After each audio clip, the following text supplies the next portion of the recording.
من قراره امروز با کامی های یه فوتبال بهش چی میگم به این بازی؟ حس بازی. من خودم بلد نیستم. قراره بازی کنیم برنده رو نشون میدیم. تا الان داشتی شاخوش می‌کردی. من تا حالا بازی نکردم. نکردم. جرزانی نداریم. جرزانی نداریم دیگه، بازی مشخصه. بریم ببینیم دیگه. باری کلا کنار دروازه.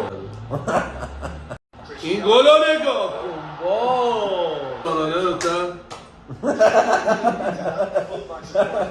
دست بچه بنده. گل تو گلدونه. این گله. نداشت. خبری نیست. خبری هست و گل اول. بازیکن‌های ای وای ولی دروازه‌بان. و گل دو. تیرک. آره واقعا. این گل رو داشته باش. این گل هدیه میکنم به تمام بینندگان عزیز از صف دست. این پاسکاری لاتی، این موقعیت نام توی دروازه، دست نیاره این گل. بازی باخته رو میبره. در داخل نکن، در داخل خانه و گل دوگونه.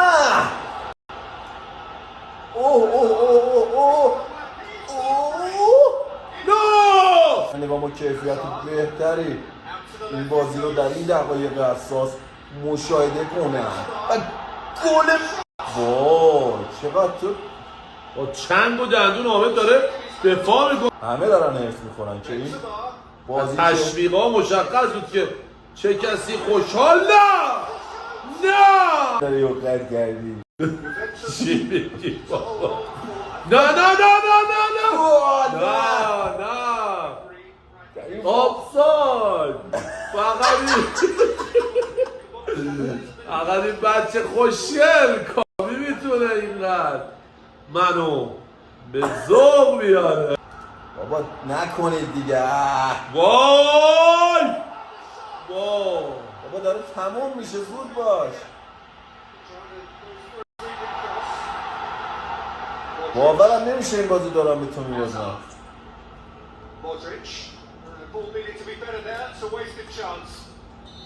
اما